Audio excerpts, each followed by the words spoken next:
Hello all, I'm Kel Kidman. Welcome to Breaking on the Daily, where today we begin with President Biden telling a reporter asking about the vaccine rollout to give me a break, man. This is, I think, a good way to start. Because, wow, it has been just about a day, and Biden is already tired of the media asking him softball questions.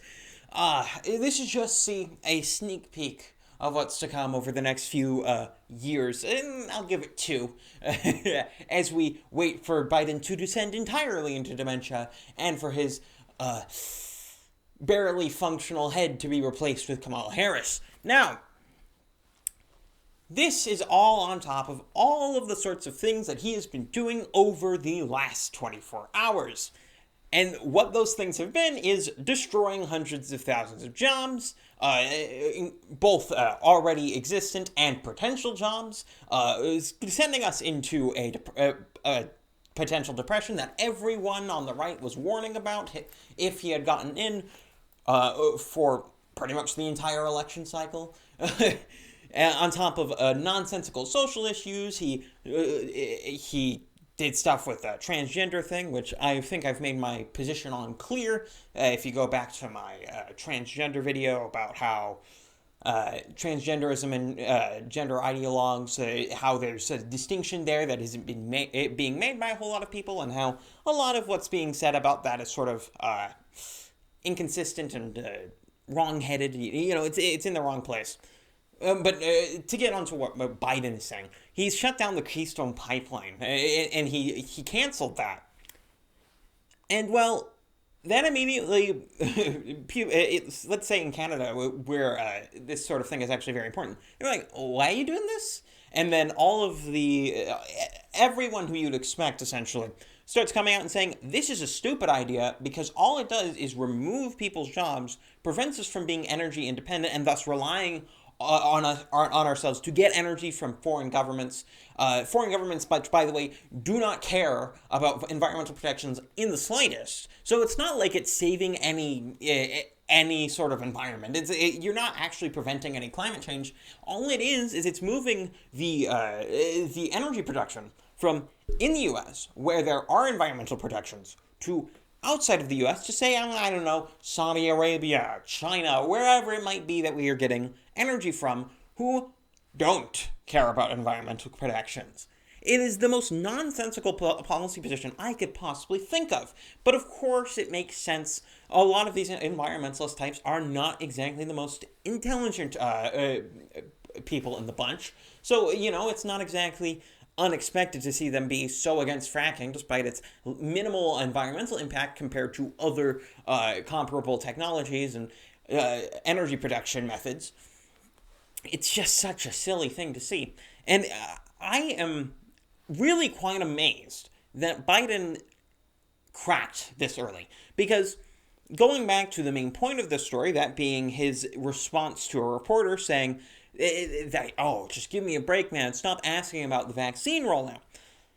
In this case, Biden seems to be, in a way, sunsetting. It seems as though, everything that was said about him during the election, about how he would not be able to deal with the job, seems to be entirely accurate. It's already showing fruits at this point. I am amazed. And of course, immediately after this happens, all of the reporters are removed from the room, and the press conference ends, all of that sort of stuff ends, and, we just pretend as though this isn't evidence that he has mental problems, that he has Alzheimer's, that he has dementia, that he is not functional. Dude. This guy's not going to be here for the full 4 years. I mean, people are talking about how, no, he's probably not going to do 2 terms.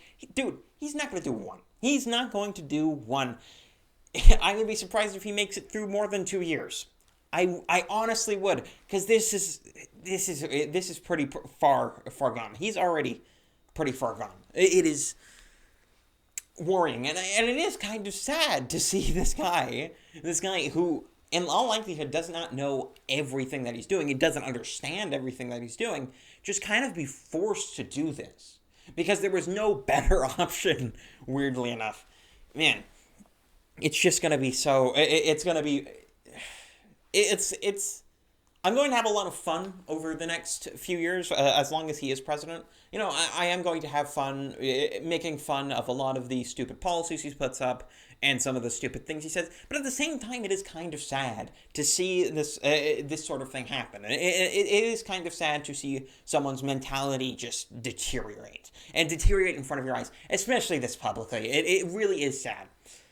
And, you know, another thing that's kind of sad, Antifa is very sad as well. Seeing their fall from grace over the last few days, even, though really over the last few months, ever since the Hong Kong totally fair election, it has been very funny to me because everyone on the right who are actually anti-establishment have been warning all of the sort of Biden supporting supposed anti-establishment people on the left that he's going to abandon you almost instantaneously. He's going to abandon you. He's not going to institute communism. All right? He's going to obviously be very far left in comparison to what I would consider to be acceptable, you know, in comparison to, say, anyone on the right. He's going to be very far left. Very, very far left. But for the communists, he's not going to go far enough. It was obvious, and he's going to be, you know, an establishment guy. Of course he's going to be an establishment guy. That's what he's been for literal decades, almost half a century. That is what Joe Biden has been. It's not surprising, of course, to see him do exactly what everyone with sanity knew he would do. But it seems to me that the Antifa types are quite surprised because there wasn't a whole lot of talk in the past month or so about any sort of Antifa protests or that sort of thing. It's really come back into a resurgence, and it has been absolutely decimating a lot of the West Coast, and Portland in particular, which seems to be their absolute breeding ground and where they do most of their major protests. And it is kind of funny in a lot of ways to see these sort of supposed anti-establishment types get exactly what everyone who is actually anti-establishment warned was going to happen when you vote for an establishment hackman like Joe Biden. They're complaining about all this sort of stuff. A lot of violence is going on. Of course, Joe Biden has yet to actually call them out by name, as far as I understand, and I'm going to be honest, I expect him to do it very soon here. And the reason I expect him to do it very soon is because Antifa lacks the sort of, the usefulness that they had before the election. Pretending that they did not exist or that they were an idea or something to that effect was useful before the election.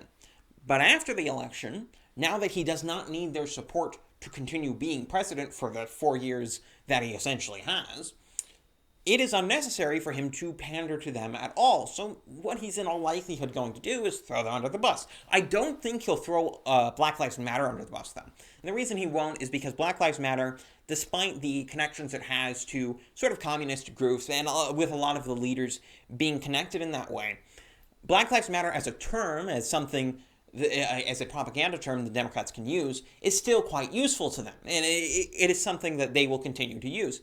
And so I do expect that he will throw Antifa under the bus, but not throw Black Lives Matter under the bus. That's kind of what I'm expecting right now. But I guess we'll see. I am interested to see where that goes. I do really expect him to throw them under the bus very soon here.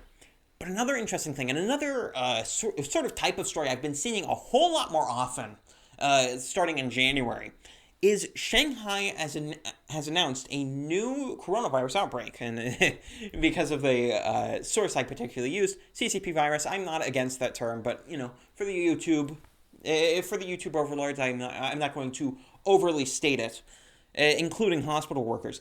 And this has been an interesting thing, an interesting phenomenon to see develop over the past 2 weeks, or a few weeks, is you've seen a lot more stories coming out of China about how, oh no, there's all these coronavirus stuff. Because compare that to last year, where China was pretty much pretending that coronavirus didn't exist within their borders. They spent the entire year pretending that there were no serious outbreaks whatsoever.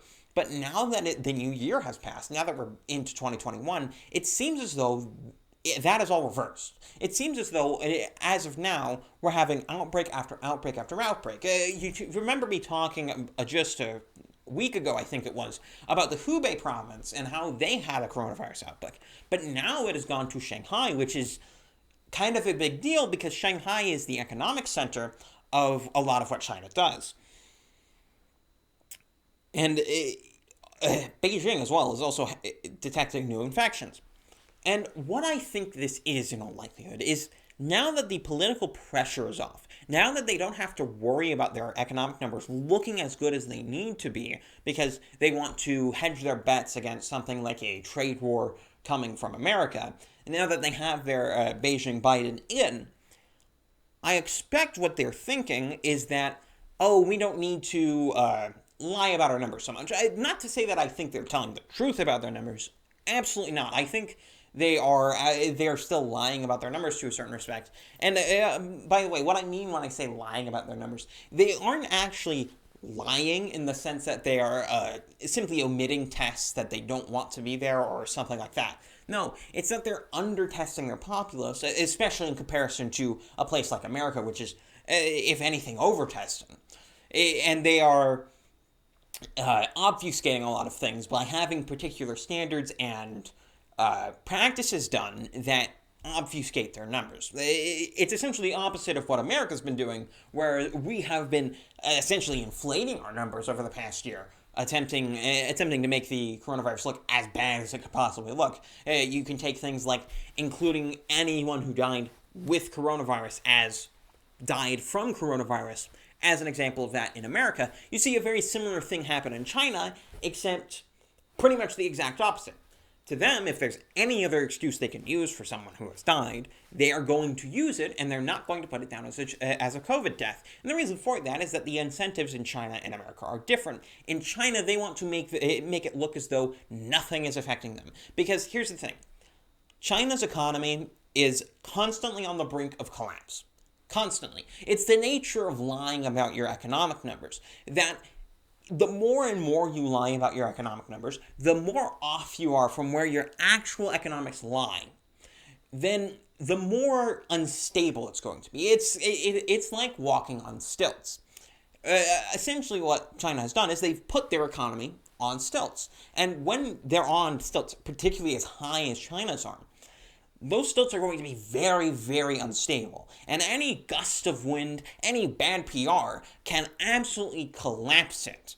Anything, even an errant rumor for them can be devastating to their economy. To take this, for example, the one tanked on November 3rd.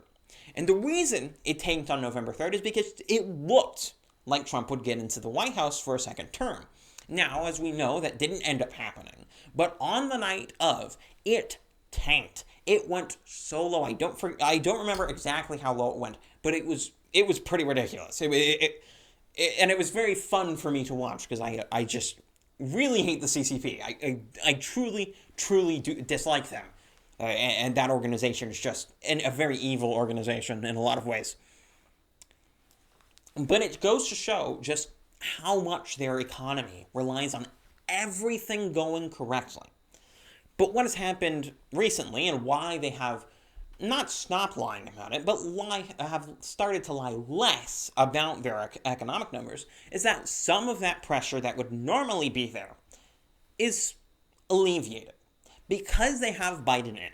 Because Biden is in the presidency and is not going to threaten them the way that Trump did, they have the political capital and the economic capital to have coronavirus outbreaks. Before, if they had coronavirus outbreaks and it looked like they might shut down any portion of their industry, their stock markets would tank, everyone would start running for the hills, and everything would go terribly. Now that they have less pressure on them and they don't expect to have a lot of divestment from America, they have the flexibility to be able to have a few COVID pandemics and actually deal with that on a local level. And I think that's why they are starting to talk about this more. And I do think it's quite interesting. But, I think I'm going to have to leave that conclusion for later because we have another story here, and this one's just quite funny to me. I mean, it is about horrible, terrible subject matter, and obviously, Twitter should be prosecuted. Everyone who involved in this absolute atrocity should be fired. But I think not the actual actions themselves, but Twitter's response, quite funny, because this is a case of, and you're going to see this talked about everywhere. Twitter refused to move, naughty words, let's just say bad things involving minors, because it didn't violate their policies. Oh man, it took them until literal feds got involved for them to actually take it down. Now, there's a lot to be said here, and their response is so incredibly funny because it opens them up to so many lawsuits, so much litigation. Dude, they already have so much pressure on their backs. This sort of mistake being made right now is the worst thing they could possibly do. Because for those to give you the rundown, Twitter has Section 230 immunity. And what that means is that they are not liable for the content that goes up on their website. They aren't liable for any sort of illegal content as well. That would include something like the sort of stuff that we're talking about now.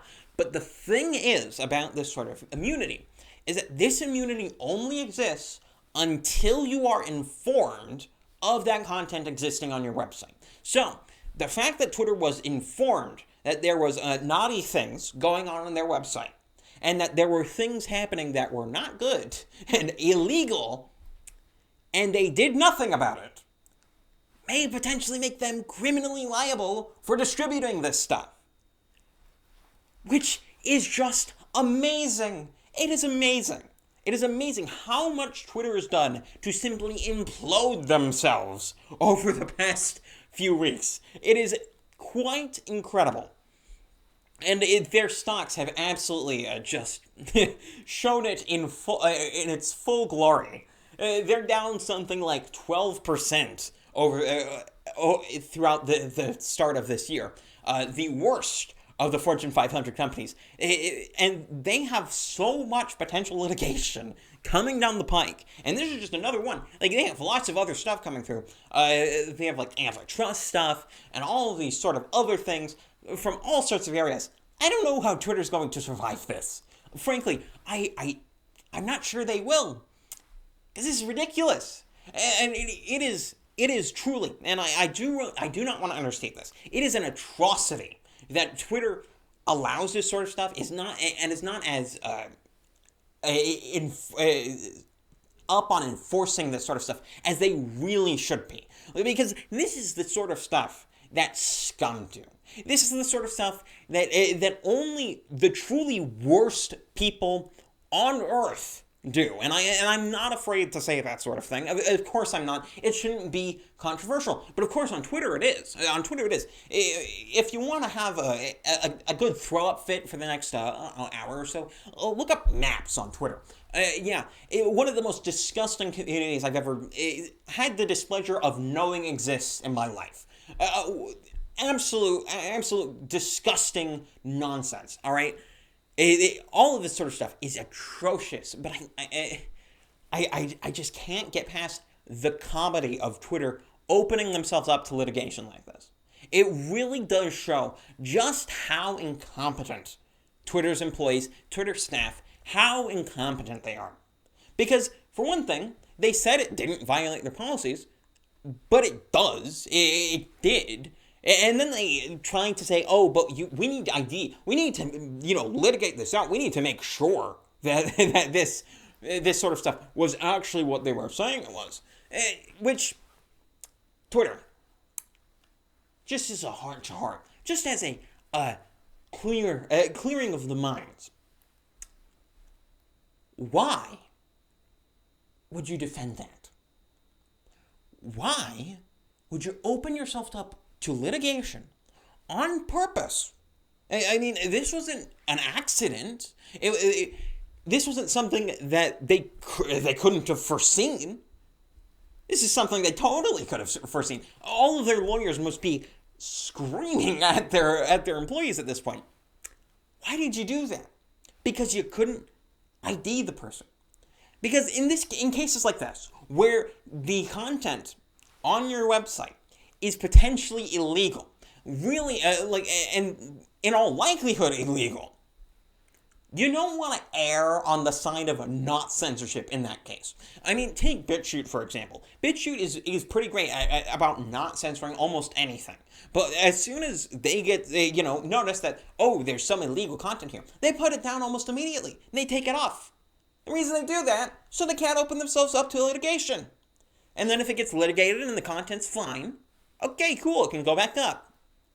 That should be the natural state of being. How did you mess this up, Twitter? Just to be entirely clear, because I think that sort of stuff that I was saying earlier might be taken out of context. I don't find the actual acts being done here, or the video or whatnot, to be funny. What I find to be funny is the eye-rending, sky-rending incompetence of Twitter staff, of Twitter enforcement. I find that incompetence, that level of just not caring or not being cognizant of the obvious things to be quite funny. Because I find incompetence to be quite funny. And this is a case of just sheer incompetence. And man, I think that's where I'm going to have to leave you off today. Because this is just insane. If you liked what I'm doing here, subscribe for more wherever you are, BitChute, whatnot. Look in the description if you want to find me elsewhere on Minds or Gab or whatnot to see my miscellaneous thoughts. And, come back here later. I do this every day, though this is Friday. I will actually have a video up tomorrow as well. This has been Breaking on the Daily. I'm Kel Kidman, and I'm out.